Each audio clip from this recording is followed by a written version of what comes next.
তো আমি শুনেছি যে যশোরের লোকজনের সাথে যারা সভাপতি সেক্রেটারি আছে বিভাগের দায়িত্বে তাদের নাকি মতবিরোধ হচ্ছে। তো আমি এই বাংলাদেশ প্রেস ক্লাবের গঠনতন্ত্র কি আছে জানি না, আর গঠনতন্ত্রের ঘোর বিরোধী মতবিরোধ প্রকাশ করছি যে বিভাগীয় যদি কাউকে সভাপতি সিলেক্ট করতে হয় সেটা হচ্ছে খুলনা শহরের মধ্যে থেকে একজনকে সভাপতি সিলেক্ট করতে হবে এবং সেক্রেটারিও এক বছরে একটা দিন যে বিনোদন করব, ঘুরবো ফিরবো, রান্না হবে দেখব, কিন্তু তো সেটার ভাগ্য আমাদের সেক্রেটারি সভাপতি মনে করেন যে এর জন্য কাকে দায়ী করবেন? হ্যাঁ, এটা অনিবার্য কারণবশত পরিবর্তন হয়েছে। একে কর্তৃপক্ষ দায়ী থাকলেও এখন কিছু করার নেই, যেহেতু পরিস্থিতির শিকার সবাই।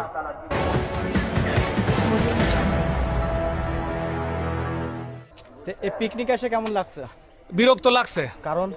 কারণ আমার বাড়িতে বলে নিয়ে আসছে খুলনা হাদিস পার্কে পিকনিক, কিন্তু খুলনা হাদিস পার্কে পিকনিক না, সেটা ক্যান্সেল করেছে, কিন্তু আমাকে জানায়নি। আমি যখন ট্রেনে উঠবো সেই সময় আমাকে বলল যে না, পিকনিকটা যশোর, কিন্তু হাদিস পার্কে না। তো আমি শুনেছি যে যশোরের লোকজনের সাথে যারা সভাপতি সেক্রেটারি আছে বিভাগের দায়িত্বে তাদের নাকি মতবিরোধ হচ্ছে।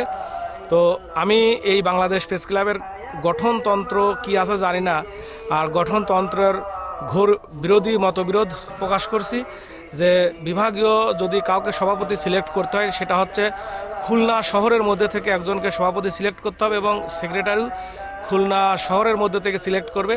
আমরা জানি যে যশোর থেকে খুলনা বিভাগীয় সভাপতি সিলেক্ট করা হয়েছে এবং সেক্রেটারি তাকে কুষ্টিয়া জেলা থেকে সিলেক্ট করা হয়েছে, কিন্তু কুষ্টিয়া থেকে একজন সেক্রেটারি খুলনা গিয়ে কিভাবে নেতৃত্ব দেবে?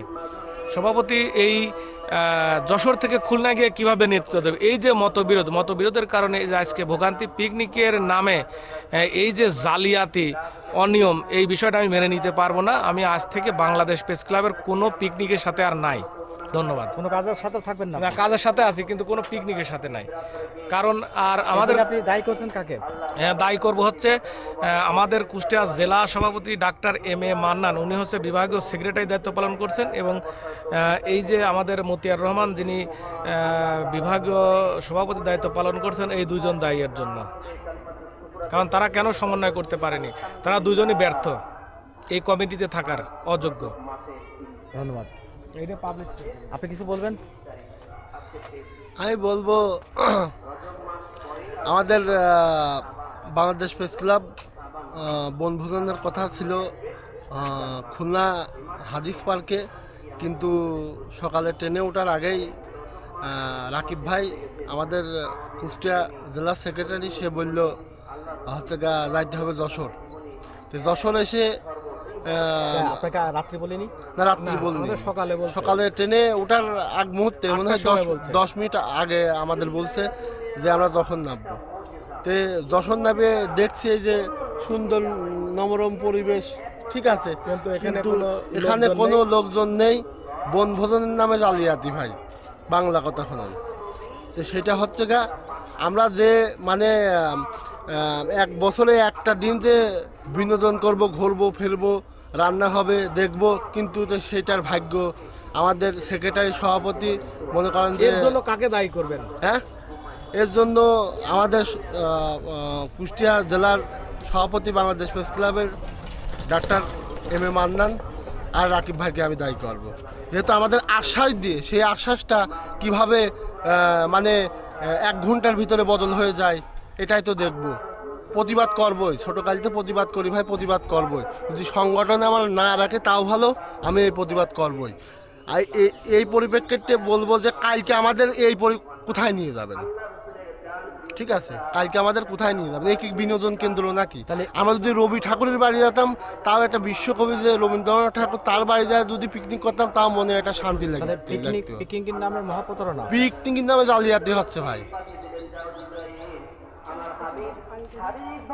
বলা হচ্ছে যে আসলে পিকনিক স্পট ছিল এক জায়গায়, আরেক জায়গায়। আসলে এই বিষয়টা আপনি কি ভাবছেন বা কি বলবেন?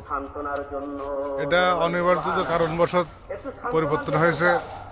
একে কর্তৃপক্ষ দায়ী থাকলেও এখন কিছু করার নেই, যেহেতু পরিস্থিতির শিকার সবাই। যেহেতু আপনারা যারা নেতৃত্বে আছেন তারা তো কুষ্টিয়া প্রেস ক্লাবের সবাইকেই এই কথাটা বলেননি যে যশোর এটা হবে, খুলনা হবে এটা তো না? তাৎক্ষণিক জানা যায়নি, জানা গেছে রাত 10টার পরে। তো আপনারা সকালবেলা জানাইলেন 8টার সময়। যেহেতু অনেক রাত্রে ঘুমে এসে গেছিল ওই জন্য জানানো হয়নি যে আমরা সকালে একসাথে সাক্ষাৎ হবে, ওই সময় বলবো।